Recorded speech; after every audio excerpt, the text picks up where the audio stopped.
الحمد لله كفى وسلام على عباده الذين اصطفى أما بعد فأعوذ بالله من الشيطان الرجيم بسم الله الرحمن الرحيم واعتصموا بحبل الله جميعا ولا تفرقوا واذكروا نعمة الله عليكم إذ كنتم أعداء فألف بين قلوبكم فأصبحتم بنعمته إخوانا صدق الله العظيم۔ محترم بھائیوں، دوستوں اور بزرگوں، حق تعالی شانہ نے اپنے کلام پاک میں اس آیت میں ارشاد فرمایا ہے کہ لوگوں، اللہ کی رسی کو مضبوطی سے پکڑ لو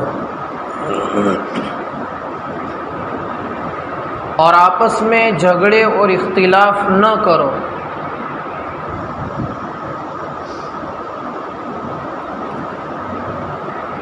اللہ کی رسی سے مراد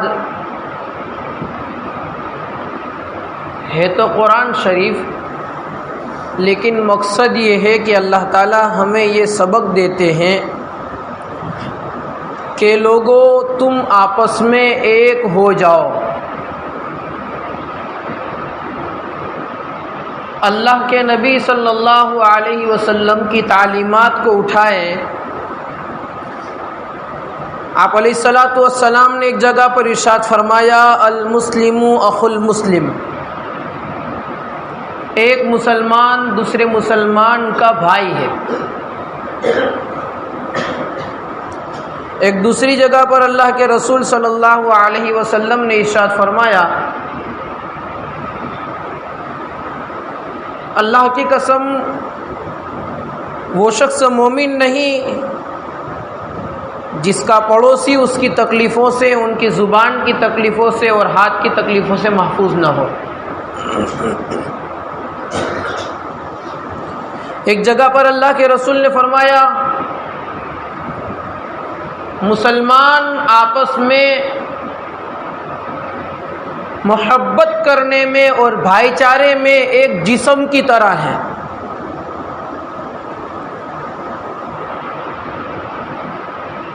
ان کے کسی ایک عضو میں، جسم کے کسی ایک بھاگ میں، ایک حصے میں تکلیف ہوتی ہے تو اس تکلیف کو پورا جسم محسوس کرتا ہے اور بے چین رہتا ہے۔ مثل المؤمن فی توادہم وتراحمہم کمثل الجسد اذا اشتکا لہا عضو تداعی لہا سائر الاعضاء، اللہ کے نبی فرماتے ہیں۔ ایک جگہ پر اللہ کے رسول نے فرمایا، یحب لأخیہ ما یحب لنفسہ، اپنی ذات کے لیے اسی چیز کو پسند کرتے ہو جو چیز اپنی ذات کے لیے پسند کرتے ہو، وہی چیز اپنے دوسرے مسلمان بھائی کے لیے بھی پسند کریں۔ حضرت مولانا سلیم دھورات نے اپنی کتاب میں ایک واقعہ لکھا ایک بزرگ کا، کہ مسلمان کیسا خیر خواہ ہونا چاہیے، اپنے مسلمان بھائی کا کتنا ہمدرد ہونا چاہیے۔ اس کے اوپر ایک واقعہ لکھا ہے۔ فرماتے ہیں، ایک بزرگ تھا، ان کے گھر پر چوہے بہت زیادہ تھے۔ اس نے اپنے دوستوں کو شکایت کی، فریاد کی، میرے گھر پر چوہے بہت ہیں، کیا کیا جائے؟ تو ان کے ایک دوست نے ان کو صلاح دی کہ بہت زیادہ چوہے ہیں تو آپ ایک بلی کو پال لو، اپنے پاس رکھ لو گھر پر، چوہے بھاگ جائیں گے۔ کچھ دنوں کے بعد پھر سے وہ جب بہت زیادہ چوہے آ گئے اور کپڑوں کو کاٹنا شروع کر دیا، کھانے کی چیزوں میں نقصان پہنچانا شروع کر دیا۔ پھر سے اپنے دوست کے پاس گیا اور جا کر کے شکایت کی کہ چوہوں نے مجھے تنگ کر دیا ہے، میں کیا کروں؟ ان کے دوستوں نے پھر سے ان کو صلاح دی کہ آپ ایک بلی اپنے گھر کے اوپر رکھ لو، ان کو کھلاؤ پلاؤ، ایک بھی چوہا آپ کے گھر پر نہیں رہے گا، سب بھاگ جائیں گے۔ کچھ دنوں کے بعد جب بہت زیادہ تنگ آ گیا وہ بزرگ، تو تیسری مرتبہ اپنے دوست کے پاس جا کر کے شکایت کی کہ اب تو میرے لیے رہنا دوبھر ہو گیا، مشکل ہو گیا ہے، چوہے کا کوئی علاج بتاؤ، میں تنگ آ گیا ہوں۔ ان کے دوست نے کہا کہ بھائی آپ اس سے پہلے 2 مرتبہ ہمارے پاس آ چکے اور ہم نے آپ کو دونوں مرتبہ ایک صلاح دی اور آج بھی یہی صلاح ہے، مشورہ یہی ہے کہ آپ ایک بلی اپنے گھر پر رکھ لو، چوہے بھاگ جائیں گے۔ پھر دوستوں نے پوچھا کہ ہم آپ کو اتنے دنوں سے بتا رہے ہیں کہ آپ کے گھر پر جو چوہے ہیں اس کا علاج بلی ہے، آپ ہماری بات بہت مانتے ہیں اور مشورہ لینے بھی آتے ہیں، اس بات کو کیوں نہیں مانتے اور بلی کیوں نہیں پالتے؟ آپ اپنے گھر پر بلی کیوں نہیں رکھتے؟ چوہے بھاگ جائیں گے۔ تو اس بزرگ نے کہا اصل میں بات یہ ہے کہ آپ نے جس وقت مجھے بلی رکھنے کا کہا اس وقت مجھے یاد آیا کہ اگر میرے گھر پر بہت زیادہ چوہے ہیں اور میں بلی رکھ لوں گا تو صحیح بات ہے میرے گھر سے چوہے بھاگ جائیں گے، لیکن وہ بھاگ کر کے چوہے جائیں گے کہاں؟ میرے پڑوسیوں کے گھر جائیں گے اور ان کو تنگ کریں گے۔ اس سے اچھا ہے کہ بھلے مجھے تنگ کرے، میرا پڑوسی میری وجہ سے تنگ ہو جائے، یہ مجھے برداشت نہیں ہے۔ اس کو کہتے ہیں خیر خواہی، یحب لأخیہ ما یحب لنفسہ، اپنے مسلمان بھائی کے لیے اس چیز کو پسند کرے جو اپنے لیے پسند کرتا ہے، یہ نہیں کہ میرا فائدہ ہو جائے دوسروں کا جو ہونا ہو، یہ اسلام کی تعلیم نہیں ہے۔ تو میں بات عرض کر رہا تھا اتحاد و اتفاق پر۔ اسلام کی تاریخ بھری پڑی ہے، جس وقت مسلمانوں میں آپس میں ایکتا تھی، ایک تھے مسلمان، اس وقت مسلمانوں نے کیسے بڑے بڑے کام کیے ہیں، کارنامے انجام دیے، اس کی تاریخ ہے موجود۔ جس وقت اللہ کے نبی دنیا میں نہیں آئے تھے اس وقت کے دور کو، مکہ کے دور کو زمانہ جاہلیت کہا جاتا ہے۔ آپ مکہ سے مدینہ ہجرت کر کے گئے تھے، مدینہ کے اندر انصار صحابہ رہتے تھے، اور مکہ کے صحابہ جو ہجرت کر کے گئے اس کو مہاجر صحابہ کہتے ہیں۔ اللہ کے نبی جب مدینہ گئے اور آپ کے ساتھ صحابہ بھی مکہ سے مدینہ آئے، تو جو مکہ سے آئے تھے ان کے رہنے کے گھر نہیں تھے، کھیتی کاروبار، بیوی بچے بھی بعض صحابہ چھوڑ کر کے آئے تھے، کچھ نہیں تھا۔ تو جب صحابہ مدینہ آئے تو اللہ کے نبی نے مواخات کرائی۔ مواخات کا مطلب 2 صحابی کو جمع کیا، ایک مہاجر یعنی مکہ کا اور ایک مدینہ کا، اور کہا آپ دونوں آپس میں بھائی ہو، دونوں کے درمیان بھائی چارہ پیدا کیا تاکہ اختلاف نہ ہو، کسی کا حق ضائع نہ ہو، برباد نہ ہو۔ اور صحابہ نے بڑی اچھی مثال پیش کی، مدینہ والوں نے، جس کے 2 گھر تھے انہوں نے اپنا ایک گھر کسی صحابی کو دوسرے کو دے دیا جس کو اپنا بھائی بنایا تھا۔ بعض صحابی کے بارے میں آتا ہے کہ 2 یا 2 سے زیادہ بیویاں تھیں، تو اپنے بھائی سے پوچھا کہ آپ کو کون سی بیوی پسند ہے، اس کو میں طلاق دے دوں اور آپ نکاح کر لیں۔ اپنی وراثت میں ان کا حصہ رکھا، جو حقیقی بھائی نہیں تھا، خالی اسلام کے خاطر اللہ کے نبی نے بھائی بنایا تھا۔ کچھ صحابی نے کہا کہ آپ مکہ سے آئے ہو، آپ کو کھیتی کرنے نہیں آتی، میرے کھیت میں کھیتی میں کروں گا۔ مدینہ والے صحابہ نے کہا کھیتی میں کروں گا، محنت میں کروں گا، کھیتی تیار ہو جائے گی، اس کو بیچیں گے، جو نفع ہوگا آدھا تمہارا آدھا میرا، کیونکہ تم میرے بھائی ہو۔ ایسی مواخات کی تھی اللہ کے نبی نے، ایسی بھائی چارگی دونوں کے اندر قائم ہوئی تھی، ایک مکہ کا ایک مدینہ کا۔ تو ایسی بھائی چارگی اور ایک ہونا کبھی اسلام کے دشمنوں کو پسند نہیں آیا. مسلمان ایک ہو کر ایک اسٹیج پر آ جاوے، یہ مسلمان دشمنوں کو، اسلام دشمنوں کو کبھی بھی ٹھیک نہیں لگا ہے. یہ تو میں مدینہ کی بات کر رہا ہوں. ایک مرتبہ یہ مہاجر یعنی مکہ کے صحابہ اور مدینہ کے کچھ صحابہ آپس میں بیٹھے ہوئے تھے، ایک مجلس لگی ہوئی تھی اور بڑی محبت سے آپس میں باتیں کر رہے تھے. اس وقت وہاں سے ایک یہودی نکلا جس کا نام تھا قیس بن سمان. وہاں سے نکلا، اس نے دیکھا کہ صحابہ آپس میں بیٹھ کر محبت سے باتیں کر رہے ہیں. وہ تھوڑا تھوڑا اندھا تھا، بڑی عمر کا تھا، لیکن تھا یہودی، اور یہودی اسلام کے سب سے پہلے دشمن. مکہ کے کافر جاہل تھے، ان کو اسلام کا مقابلہ کرنے نہیں آتا تھا.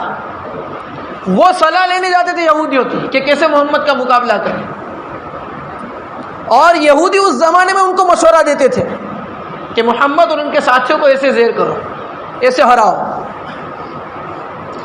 آج بھی جتنے باطل فرقے وجود میں آئے ہیں جو اسلام اور مسلمان کے نام پر مسلمانوں کا نقصان کر رہے ہیں، چاہے وہ کوئی جہادی تنظیم ہو، ISI کے نام پر، یا کوئی فرقہ ہو، شیعہ ہو یا دوسرا کوئی ہو، قادیانی وغیرہ، ان سارے فرقوں اور جماعتوں کی حقیقت کے وہ کہاں سے شروع ہوئے؟ جب دیکھنے جاتے ہیں تو معلوم ہوتا ہے ان کو شروع کرنے والے یہودی ہیں. تو ان کی سازش اور کوشش چلتی رہی ہے. صحابہ مدینہ والے جب آپس میں بیٹھے تھے تو اس یہودی قیس نے دیکھا کہ مسلمان آپس میں محبت سے باتیں کر رہے ہیں، آیا چلو ان کو اندر اختلاف اور لڑائی کراوے.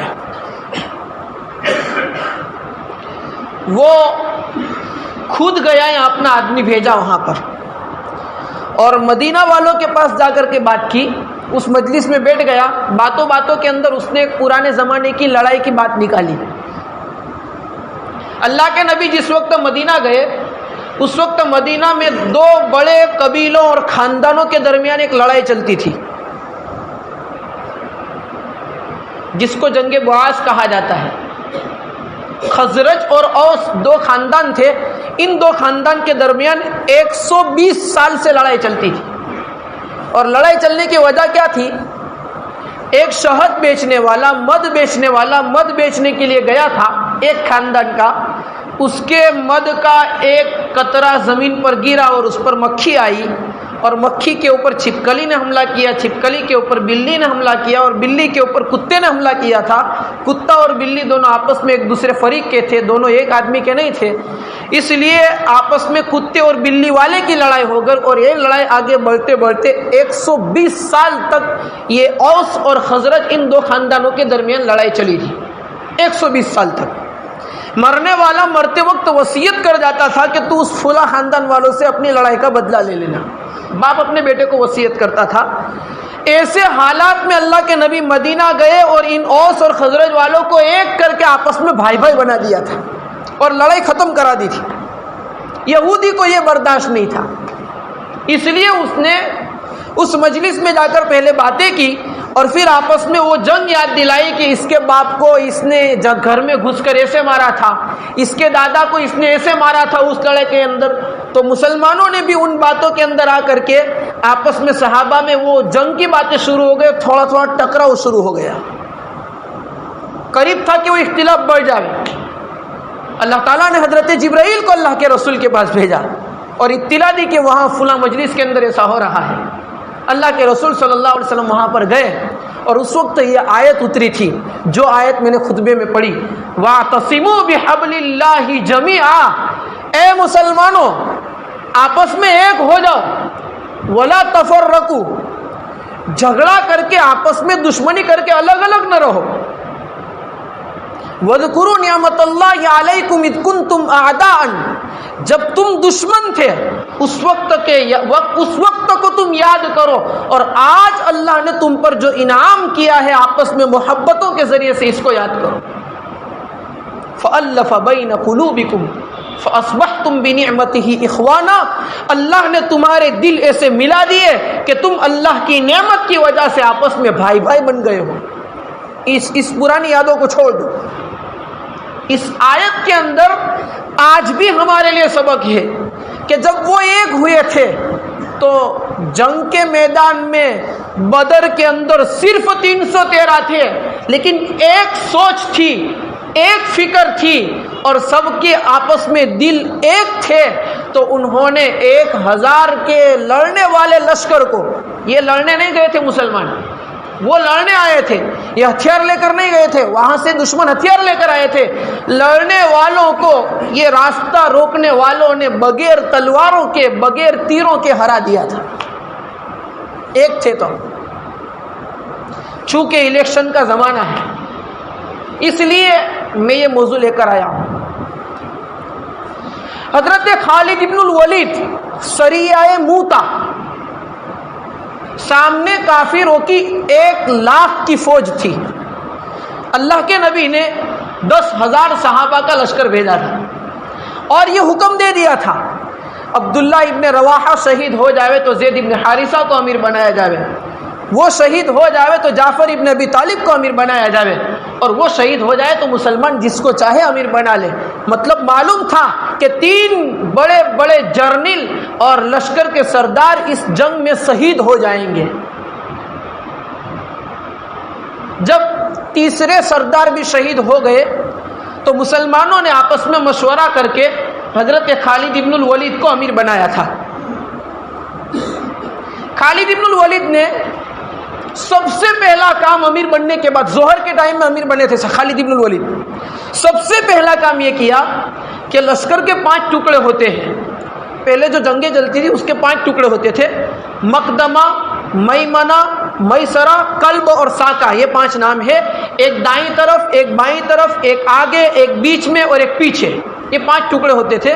خالد ابن الولید نے سب سے پہلا کام یہ کیا کہ ان 5 کی جگہوں کو بدل دی، یہ یہاں الگ الگ ترتیب دے دی، اور کہا 10,000 کے لشکر میں سے خالی 3,000 لڑیں گے 1,00,000 کے مجمع کے سامنے، باقی 7,000 کو کیا کرنا ہے؟ کچھ نہیں کرنا، آپ پیچھے چلے جاؤ، جھاڑیوں میں چھپ جاؤ، پہاڑوں کے پیچھے چھپ جاؤ، اور جب لڑائی شروع ہو اس وقت نعرہ تکبیر اللہ اکبر کہتے ہوئے جھونڈ کے جھونڈ بن کر کے تم اس مجمع کے اندر شریک ہوتے جانا۔